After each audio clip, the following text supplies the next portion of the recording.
brillait sous les projecteurs les plus intenses, adulée sur les podiums, les scènes et les écrans. Mais derrière le glamour se cachait un tueur silencieux, une maladie qui affamait non seulement leur corps, mais aussi leurs avenirs. L'anorexie mentale, souvent déguisée en discipline ou en beauté, les a poussés au bord du gouffre, sans retour possible. Ces histoires ne parlent pas de célébrités. Elles parlent de vies écourtées, volées par une obsession implacable de la perfection. Et ce soir, nous commençons par l'une des pertes les plus déchirantes du monde de la mode. Yinun Anna Carolina Reston. Anna Carolina Reston était le visage de l'élégance au Brésil. Grande, saisissante et âgée de seulement 21 ans, elle avait déjà défilé pour des marques comme Giorgio Armani et travaillé avec des agences prestigieuses telles que Ford et Elite. Sur les podiums, elle semblait inarrêtable. Mais derrière les photos impeccables, une vérité dévastatrice se dévoilait. En 2004, après s'être entendue dire en Chine qu'elle était trop grosse pour le mannequinat, sa descente aux enfers a commencé. Ces mots ont transpercé plus profondément que quiconque n'aurait pu l'imaginer. En 2006, Anna ne pesait plus que 40 kilos pour 1,73 m. Son indice de masse corporelle était tombé à un niveau dangereusement bas de 14,1. Les médecins l'avaient avertie, mais le cycle de l'anorexie et de la boulimie la détruisait déjà de l'intérieur. Le 15 novembre 2006, le monde du glamour fut ébranlé. Anna mourut de complications causées par une grave malnutrition. Les paroles de sa mère résonnent encore aujourd'hui. Prenez soin de vos enfants, car les perdre est quelque chose que vous ne pourrez jamais réparer. Aucune somme d'argent ne vaut la vie d'un enfant. La mort d'Anna est devenue un symbole, un rappel glaçant que derrière les lumières éblouissantes de la mode, la quête de la minceur peut coûter le prix ultime, la vie elle-même. 2. Luisel Ramos. En août 2006, le monde de la mode a été témoin de l'une de ses tragédies les plus choquantes. Luisel Ramos, mannequin uruguayenne de 22 ans, venait de terminer son défilé à la Fashion Week de Montevideo. Les flashs avaient net crépité, la musique pulsait et la foule applaudissait son élégance. Mais alors qu'elle s'apprêtait à quitter la scène, son corps s'est effondré. Quelques instants plus tard, elle n'était plus là. Le père de Luisel, ancien footballeur international uruguayen, a révélé plus tard la déchirante vérité. Sa fille ne survivait plus que de feuilles de laitue et de Coca-Cola Light depuis des mois. Son poids avait chuté de manière vertigineuse et son indice de masse corporelle était tombé à un niveau critique de seulement 14,5. Au moment où elle a défilé, son corps ne pouvait plus faire face aux exigences du monde de la mode. Sa mort subite a secoué l'industrie. Pour la première fois, lors d'une semaine de la mode en direct, le coup fatal de la perfection était impossible à ignorer. En quelques semaines, la Fashion Week de Madrid a annoncé l'interdiction des mannequins présentant des IMC dangereusement bas. L'Italie a rapidement emboîté le pas, bannissant la fameuse taille 0 de ses podiums. Mais pour la famille de Luisel, aucune règle ni loi ne pouvait la ramener. Elle n'avait que 22 ans, avec un avenir qui aurait dû être rempli de lumière. Au lieu de cela, son histoire est devenue un avertissement. Un rappel que les applaudissements et les flashs ne signifient rien s'ils exigent une vie en retour. 3. Eliana Ramos.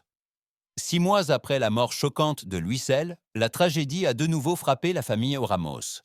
Le 13 février 2007, Eliana Ramos, la sœur cadette de Luisel, a été retrouvée sans vie au domicile de ses grands-parents à Montevideo.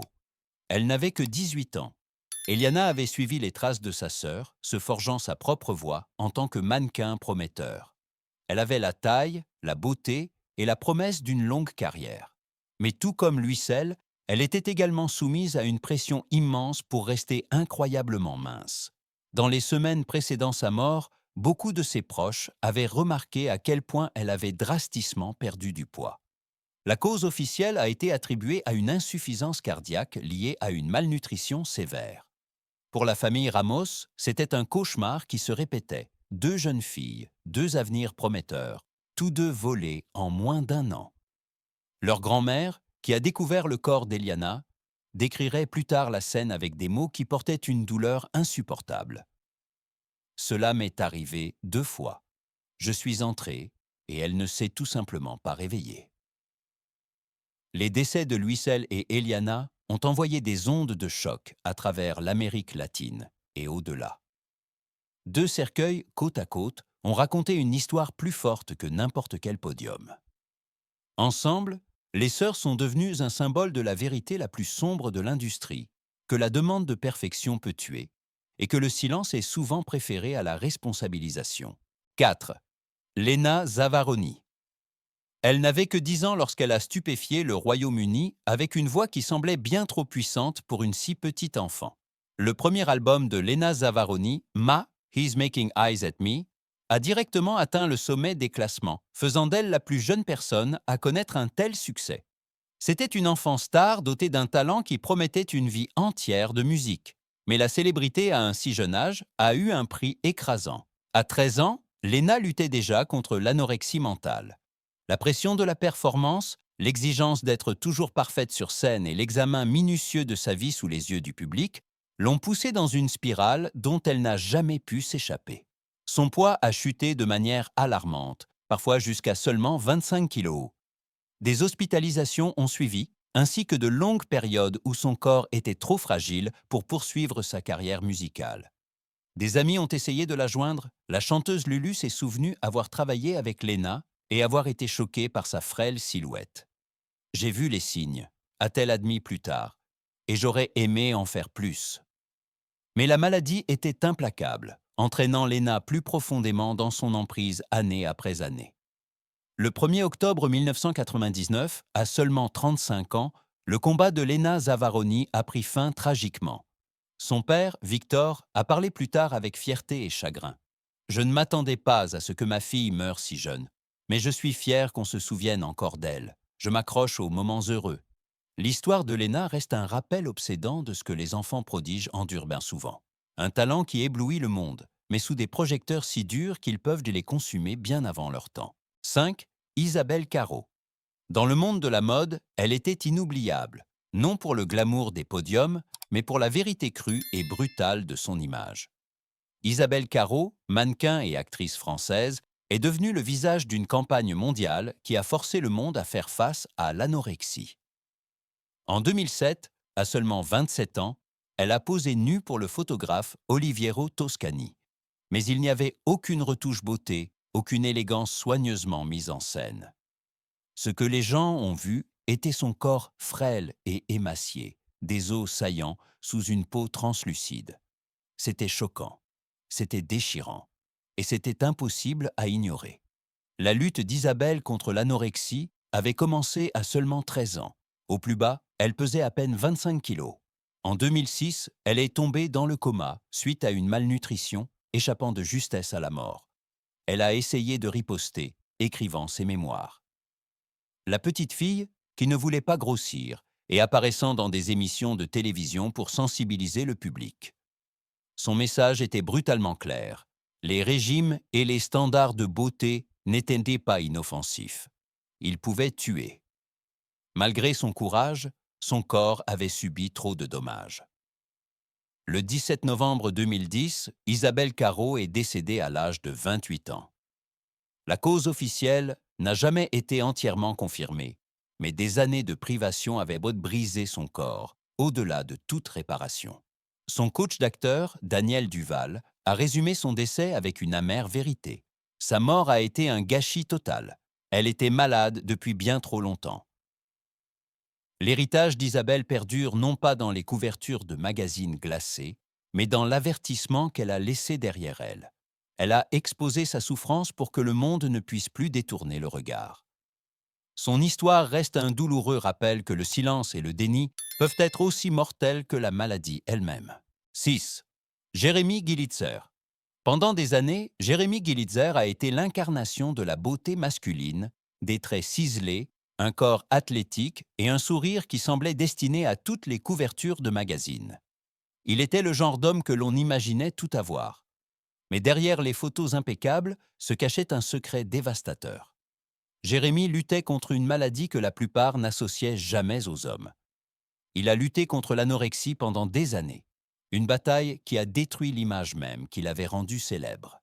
Sa silhouette autrefois musclée s'est atrophiée jusqu'à ce qu'il ne pèse plus que 41 kilos. Selon ses propres mots, il a admis Je n'ai aucune graisse corporelle. En gros, je ne fais qu'exister. Le coup était visible pour quiconque le voyait. Mais la honte et le silence entourant les troubles alimentaires chez les hommes ont rendu son combat encore plus solitaire. Ses proches l'ont regardé impuissant. Sa mère, Diane, s'est souvenue de ses derniers mots. « Je t'aime ». Elle ne savait pas que ce serait leur dernier adieu. À la fin, le corps de Jérémie était si frêle que chaque mouvement, chaque respiration ressemblait à une lutte. Quand il est décédé en 2010 à seulement 38 ans, il ne pesait que 30 kilos là. Sa mort a brisé un mythe dangereux, que les troubles alimentaires sont une maladie féminine. Des études de Harvard ont confirmé plus tard que près d'un quart des cas d'anorexie concernent des hommes.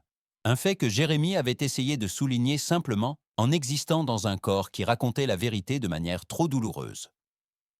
L'histoire de Jérémie Gillitzer est un rappel que l'anorexie ne fait pas de discrimination. Elle peut détruire les hommes et les femmes, et le silence qui l'entoure est souvent aussi mortel que la maladie elle-même. 7. Valeria Levitin. Elle était autrefois une jeune femme russe en bonne santé, pleine de vie et de promesses. Mais des mots cruels de camarades de classe la traitant de trop grosse ont gravé de profondes cicatrices dans son esprit. Ce qui a commencé comme un simple régime pour obtenir l'acceptation s'est transformé en une bataille à vie contre l'anorexie. Valeria Levitin allait un jour être connue dans le monde entier comme « la femme la plus mince du monde », un titre qui était moins une célébrité qu'une malédiction. Au pire de sa forme, Valeria ne pesait que 25 kilos. Son indice de masse corporelle est tombé à un niveau inimaginable de 7,6, un chiffre si bas que les médecins avaient du mal à comprendre comment elle pouvait encore être en vie. Sa peau adhérait étroitement à ses os fragiles, et chaque mouvement semblait douloureux. Mais le coup le plus cruel n'était pas seulement sa souffrance, c'était que d'autres commençaient à l'idolâtrer. De jeunes femmes aux prises avec des troubles alimentaires lui écrivaient, la qualifiant d'inspiration, disant qu'elles souhaitaient lui ressembler. Horrifiée, Valeria a transformé son histoire en un avertissement. Elle a parlé ouvertement, les suppliant. « Je ne veux pas vous apprendre à mourir. Ce n'est pas la beauté, ce n'est pas le bonheur, c'est la mort. » Malgré ses efforts, la maladie n'a jamais relâché son emprise. En 2013, à l'âge de 40 ans, Valeria Levitin est décédée. Son héritage n'est pas celui de la mode ou du glamour, mais de la prudence. Elle est devenue un symbole de la façon dont la poursuite d'un faux idéal peut effacer une vie entière, ne laissant derrière elle qu'un rappel déchirant de ce qui a été perdu.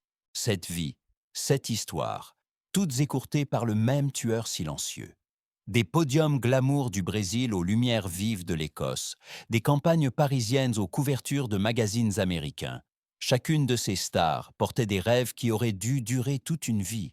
Au lieu de cela, elles ont été consumées par une maladie qui se cachait derrière la beauté, la discipline et la perfection. L'anorexie mentale n'est pas qu'un mot. C'est une guerre, une bataille qui épuise le corps, obscurcit l'esprit et vole des avenirs en silence. Anna Carolina Reston, Luisel et Eliana Ramos, Lena Zavaroni, Isabelle Caro, Jérémie Gillitzer, Valeria Levitin, leurs noms nous rappellent que les applaudissements ne peuvent guérir et que la célébrité ne peut protéger. Leurs histoires sont des avertissements, non seulement pour le monde de la mode et du divertissement, mais pour nous tous. La quête de la perfection peut tuer. Et derrière chaque image impeccable, il peut y avoir une vie au bord de l'effondrement. Ainsi, en nous souvenant d'elle, nous sommes également confrontés à une question. Combien d'autres devront être perdus avant que nous n'apprenions que la beauté ne se mesure pas par les os, mais par la vie elle-même? Si ces histoires vous ont touché, partagez cette vidéo, abonnez-vous à notre chaîne et rejoignez-nous pour découvrir les vérités que d'autres tentent de cacher. Car se souvenir de leurs histoires pourrait un jour en sauver une autre.